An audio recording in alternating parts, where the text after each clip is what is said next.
What made me volunteer for Galvanise was seeing lots and lots more people rough sleeping, and that it became so prominent that it always looks bizarre to see someone sleeping on the side of a street, but it became almost too strange to be around to not do anything.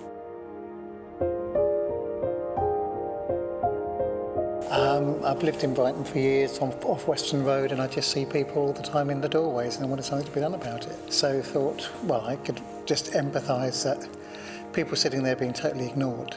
You know, when you're sitting, just walking past people ignoring you is just really soul-destroying. And just to someone to even say, no, sorry, I can't give any money or anything, makes a difference to people. Right. You know, we're all human beings, so. I mean, I literally live in the centre of Hove, and within 100 metres of my home, there are several people living rough.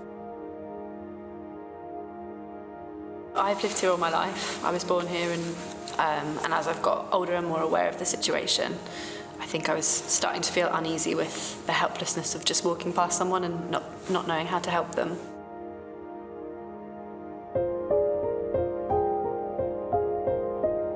One of the biggest reasons I joined up for this campaign is because I felt that, you know, a community approach is really what was needed. There's so many rough sleepers in Brighton and Hove, and they're really visible on the streets, but what I find is often they're just so ignored by the community. You know, I felt that this campaign could potentially really hear the voices of what is going on for rough sleepers. If you do sit down and have a chat with someone and offer to get them a bit of food and drink, even if you do that, you then just walk off and, you know, you've helped them for a couple of hours, but you haven't actually helped them. So when I saw Galvanise and the work that they were doing, I was like, yes, someone that is trying to do something different, something that can have lasting change and actually make an impact. I've been, obviously, as probably everybody has, increasingly aware of how many people are rough sleeping in the city, and you know, feeling really horrified to see that.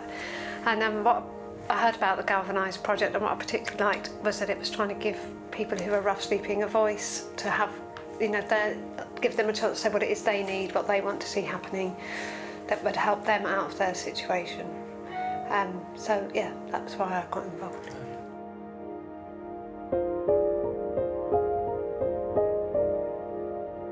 I mean, I think it's really an acute problem as soon as the weather gets bad, that you feel really is in front of you the whole time, and so you want to help.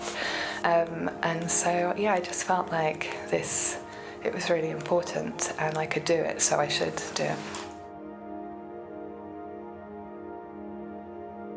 And you don't know what to say, and you don't know what to do, and I wanted to learn what to say. I don't think for a second that I've got you right, but I thought you've got to take the first step to know how to help. And I think this campaign, this bit of direct action to see if we can actually do things differently, I think it'll build momentum, and it will help get that community engagement, because we all know there's a lot of goodwill in Brighton and Hove, and it's just about harnessing that.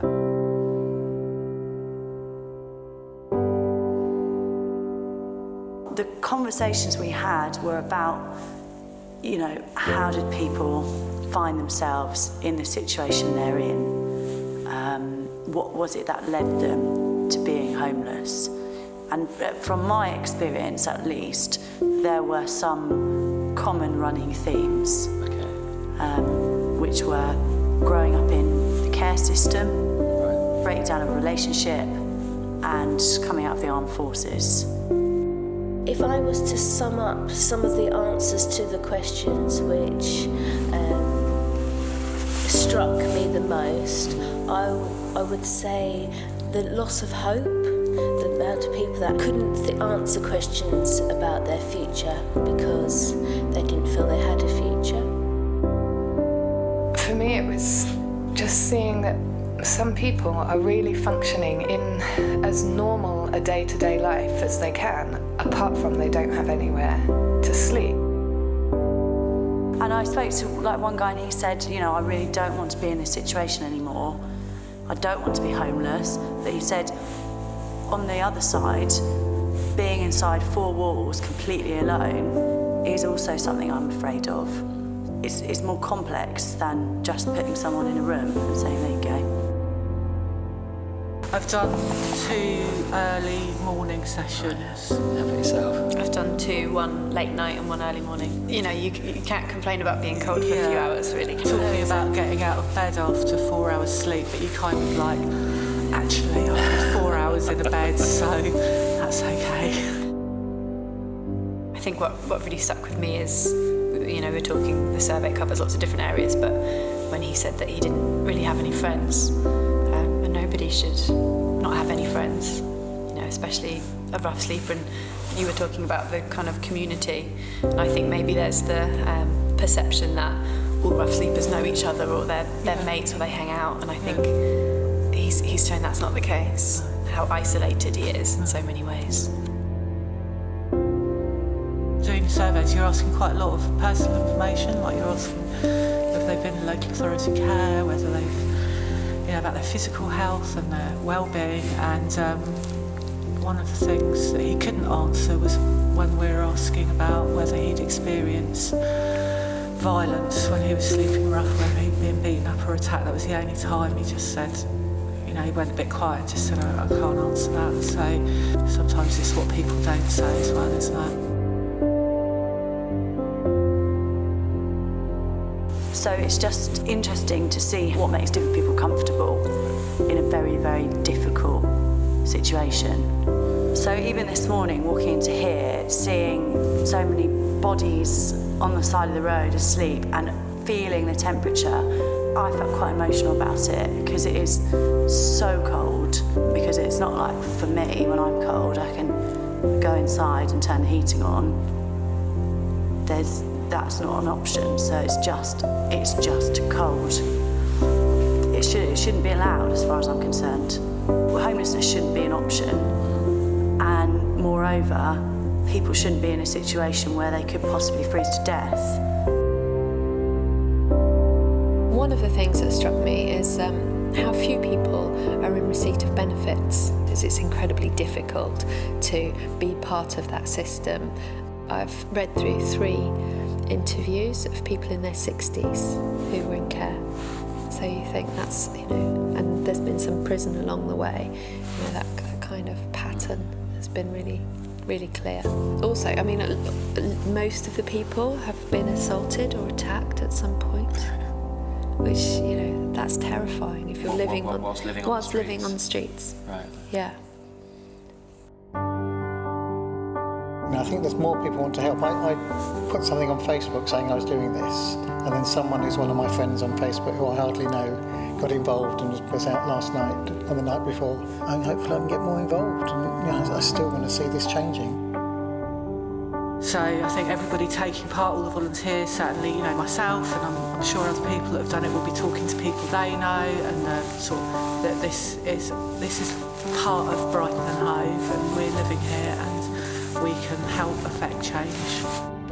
Going out and speaking to so many rough sleepers completely has transformed my way of thinking about it. Giving people the opportunity to stop and pause and put yourself in somebody else's shoes.